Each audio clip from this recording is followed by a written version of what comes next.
प्रिय विद्यार्थियों, सुप्रभात। आइए एक बार पुनः आपका हमारी क्लास में स्वागत है। और आज हम हमारी जो कक्षा 9th की पुस्तक है उसका पहला चैप्टर का भाग 3 पढ़ेंगे और जानेंगे कि जो हमारे पदार्थ हैं उनकी अवस्थाओं को हम किस प्रकार से बदल सकते हैं। क्या पदार्थ अपनी अवस्था को बदल सकता है, यानी ये जानते हैं कि क्या कोई पदार्थ अपनी अवस्था को बदल सकता है। हम जानते हैं कि पदार्थ अमूमन 3 अवस्थाओं में पाया जाता है, जैसे ठोस।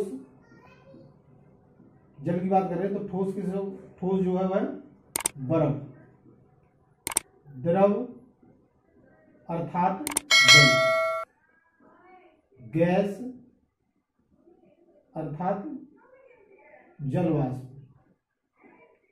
तो ये हमने 3 अवस्थाएं देखी। हमारे जो जल है उसकी जल 3 अवस्थाओं में पाया जाता है, ठोस, द्रव एवं गैस। जैसे बर्फ है, जल है और जलवाष्प है। अब देखते हैं कि कोई भी बर्फ का टुकड़ा लें और उस बर्फ के टुकड़े को किसी बर्तन में रखकर उसको गर्म करें तो क्या होगा कि वह एक निश्चित तापमान पर आकर द्रवावस्था में आ जाएगा। तो क्या होता है, जैसे ही हम किसी ठोस पदार्थ को तापमान बढ़ाते हैं तो वह ताप जब बढ़ता है तो उसके जो अणु होते हैं वह परमाणु उस ताप से गतिज ऊर्जा लेकर तेजी से भ्रमण करने लगते हैं और एक ऐसी अवस्था आती है कि उनको इतनी ऊर्जा मिल जाती है कि वह उस आपस में उनके बीच में जो आकर्षण बल था उसको तोड़ देते हैं और उसको तोड़कर स्वतंत्र अवस्था में आ जाते हैं और स्वतंत्र अवस्था में आकर वह अपनी अवस्था को बदल देते हैं। यानी यदि ठोस है तो द्रव में आ जाते हैं।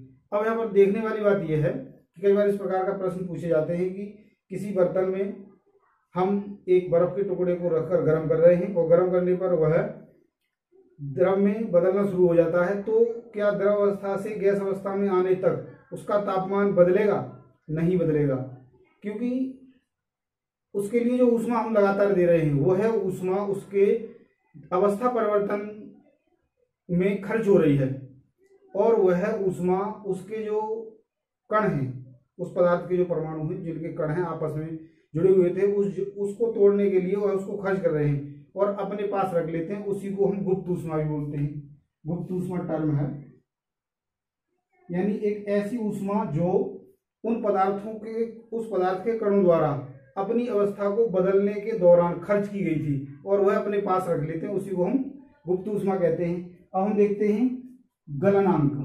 तो गलनांक क्या है? तो गलनांक है वह ताप जिस पर कोई पदार्थ अपनी ठोस अवस्था से द्रव अवस्था में बदलता है, उसे हम गलनांक कहते हैं। जल के लिए यानी जो पानी है उस पानी के लिए यह जो गलनांक है वह 273 केल्विन है। देखो यहाँ ध्यान रखने की बात है कि यहाँ पर डिग्री नहीं लिखते, हम केल्विन के लिए कभी डिग्री नहीं लिखते। और यही किसके बराबर है? 0 डिग्री सेल्सियस के बराबर है। सामान्य तौर पर जो तापमान है उसका एसआई मात्रक है, ताप का एसआई मात्रक केल्विन है। ये भी ध्यान रखने की बात है कि जो पदार्थ का ताप है उस ताप का एसआई मात्रक है वो केल्विन है।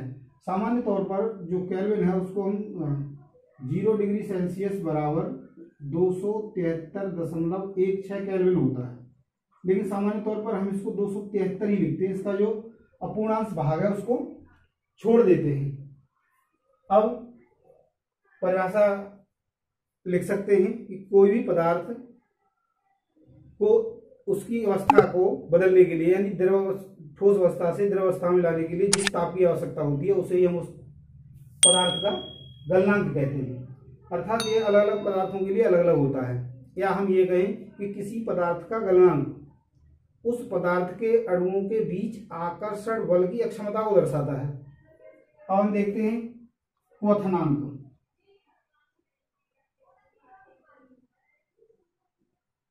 तो देखो यहाँ पर एक बात और महत्वपूर्ण है कि जब हम बर्फ को गर्म करते हैं तो बर्फ को गर्म करने के दौरान बर्फ के अणुओं के जो ऊष्मा होगी वह ऊष्मा उसी ताप पर जल के अणुओं की ऊष्मा से कम होगी, अर्थात जल के अणुओं की ऊष्मा ज्यादा होगी। अब है क्वथनांक। जब हम द्रव को अधिक तापमान देते हैं, उसको गर्म करते हैं, तो उसके अणु क्या करते हैं, फिर उसी की तरह ऊर्जा लेकर, गतिज ऊर्जा लेकर वह भी घूमने लगते हैं। और एक ऐसी अवस्था आती है कि वह उसमें अपनी उस संपूर्ण जो आपस में उनके बीच में जो आकर्षण बल था, उस आकर्षण बल को तोड़ देते हैं, और तोड़ने के बाद वह फिर अपनी अवस्था को चेंज कर देते हैं, द्रव अवस्था से गैस अवस्था में आ जाते हैं। और जिस ताप पर कोई पदार्थ अपनी द्रव अवस्था से गैस अवस्था में परिवर्तित होता है, उसी को हम उसका क्वथनांक कहते हैं। तो जल के लिए यह 373 केल्विन है, अर्थात 100 डिग्री सेल्सियस, यानी 100 डिग्री सेल्सियस पर जो पानी है वह वाष्प अवस्था में बदल जाता है।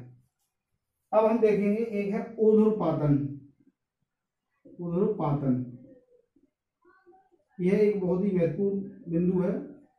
कुछ ऐसे पदार्थ भी हैं जो ठोस अवस्था से सीधे अपनी द्रव अवस्था को, जो बीच वाली द्रव अवस्था है उसमें आते ही नहीं है, क्या करते हैं, वो सीधे गैस अवस्था में पहुंच जाते हैं।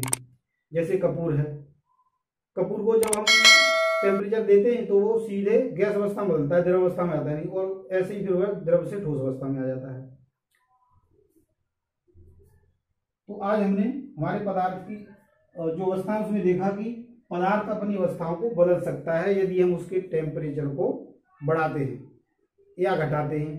तो इस प्रकार से हम देखेंगे, जैसे कोई भी पदार्थ है, ये ठोस अवस्था है उसकी, ये द्रव अवस्था है, और ये गैस अवस्था है। जैसे ही हम इसको तापमान बढ़ाएंगे तो द्रव में आएगा, इसका और तापमान बढ़ाएंगे तो गैस में आएगा, इसका यदि हम तापमान बढ़ाएंगे तो ये कम करेंगे तो द्रव में आ जाएगा, और इसको कम करेंगे तो ये ठोस में आ जाएगा। तो इस प्रकार से सभी पदार्थ अपनी अवस्था को तापमान बदलने पर बदलते रहते हैं। तो कल हम इसके और भी गुणों को पढ़ेंगे। आज के लिए इतना ही, धन्यवाद।